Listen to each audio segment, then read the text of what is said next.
Hello everyone, it's James from Keeping It Anime, and today we're going to be talking We Never Learn, episode 13, the season finale of season 1. This episode was entitled The Light in the Genius's Eyes is all about X, or is all X basically. And rightly so, as we for the most part of this episode focus on Furuhashi and Yuiga. And, well as we know as well, Furuhashi does, in fact, love the stars. And she has some form of affection towards Yuiga as well, even though we all see her as being a cheerleader towards Rizu and Uruka. But before all that, we start the episode off with some light-hearted comedy with none other than Sekijo. Now, in this part of the episode, she and the main three girls have a pajama study session at Rizu's house. And we all know how much the character of Sekijo loves Rizu. And in this scene, it was short, but it did make me laugh. And although we have yet to see much from Sekijo in terms of screen time and character progression and development, it did help me like a character a little bit more. Because when she's at the session with these girls, they're bombarding her with questions. And she does kind of see where Yuiga comes from, but at the same time she keeps a real level head and explains that, you know, whoever Yuiga ends up with is going to have a hard time later on in their life, which obviously sparks a reaction from everyone in the room at the time, which was great. A nice little bit of comedy to start the episode off. Next, one of the big bulks, the middle part, is the festival itself. Now, it wouldn't be right to end the season off without seeing everyone on the cast list. For the most part, the girls like cheerleading for Uruka with the swim club, we don't need to see those, but the main cast. So we get a segment from everyone. We get Uruka helping out with the udon shop stall. We have Rizu delivering the udon, Kirisu blending into the crowd to spy on students while showing off her amazing shooting skills. No students were shot, just toys at the stall. And lastly, Azumi helping out at the first aid tent. Now mostly the comedy in these segments really did feel like the comedy that we've come to know from this anime series. Nothing felt forced or played, and all the characters acted like themselves. Azumi being a tease, as we all know, yet being helpful towards the patients that she has. Uruka being quite confident in her skills with a knife, as we've seen previously, but the shy when it comes to her feelings towards Yuiga. Rizu being helpful and yet somewhat daring, as she tries to get Yuiga to feed her the candy apple that they're meant to be kind of having as a reward. Even in Kirisu with her clumsiness, in hurting herself, and her just over-the-topness by thinking that she's meant to be quite sort of, not uptight as such, but you know how she likes to carry herself in terms of her stature. And her sound effects were great as well. When Yuiga was applying the first aid treatment, she's just over the top with those effects, and we know her character to be like that.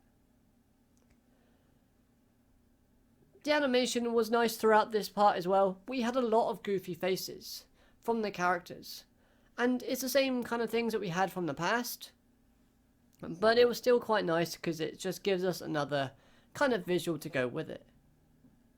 I also love the fact that Yuiga's mum acted quite mischievously as she noticed Uruka's expression and tried to push Yuiga towards them in order to kind of get him to walk with his friends to kind of see how it would develop. I just loved the kind of face that she had on when noticing this. Right then, so the Fumino part. Thanks to herself and Yuiga helping out a lost kid, one each, they both dart towards the last train.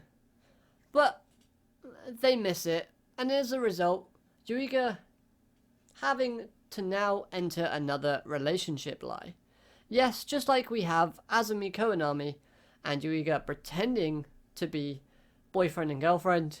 I don't know why I did that, but we now have Furuhashi and Yuiga pretending to be brother and sister, even going as far as to writing Yuiga as Furuhashi's last name, in order to kind of trick the owner of this inn, in order to kind of make it not awkward from her perspective when sharing the only last room available. And then stars happen. After some arguing about who's going to be sleeping where and using the only futon, the two then start to share some awkward moments before talking about stars. This is also where we see Furuhashi's mother. She's in hospital, but it's nice to see what her mother kind of looked like. She kind of just looked like an older version of Furuhashi, just a bit taller. But it's a conversation and the kind of relationship that we see in this part of the episode between Furuhashi and her mother. We can really understand that Furuhashi did deeply care for her. And I love the fact that just before we get hinted at the fact that her mother passes away, she refers to the book that Furuhashi loves to read. And it's about a man who travels to space, and Furuhashi's mother basically says to her, I'm not leaving you, I'm just going up to the stars. I'll be watching over you, always. So make sure, when you look up at the sky at night, to try and find me. And that was really nice, and it really does kind of connect to the reason as to why Furuhashi loves the stars so much.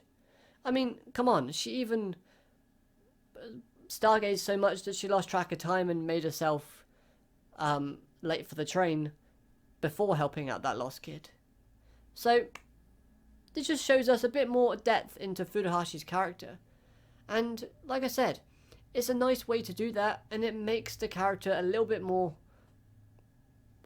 good, in my opinion. We learn to appreciate characters more when we know why they want to follow their dreams and what connects that goal to their past.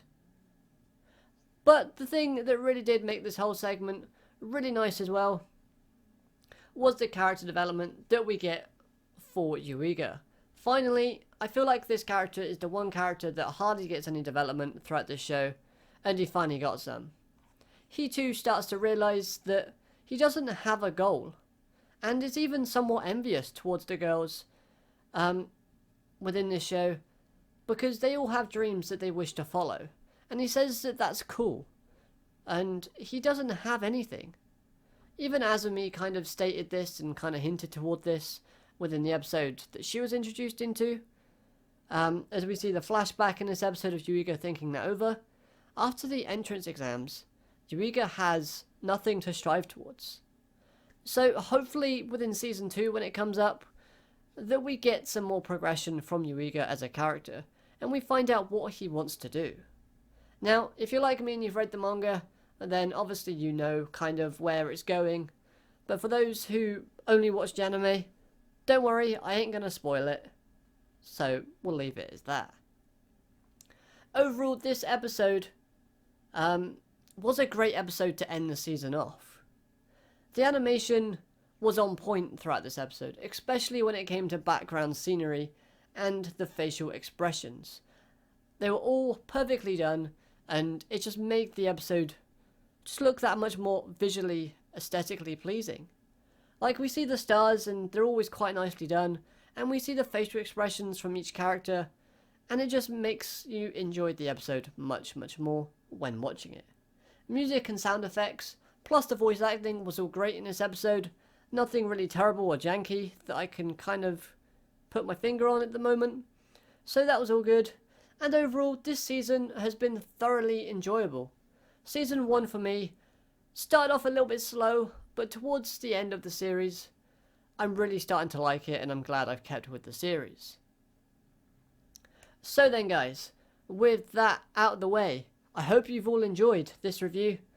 If you have, smash that like button, let me know all your thoughts on Season 1 of We Never Learn down in the comment section below. And if you're new, make sure to subscribe to the channel because I'll keep you up to date on news about Season 2 of the show coming back when we get some, as well as the fact is, I'll be sure to review the episodes when they arrive. I think they are due to arrive somewhere in the fall of 2019, but that's all the information that we've been given thus far.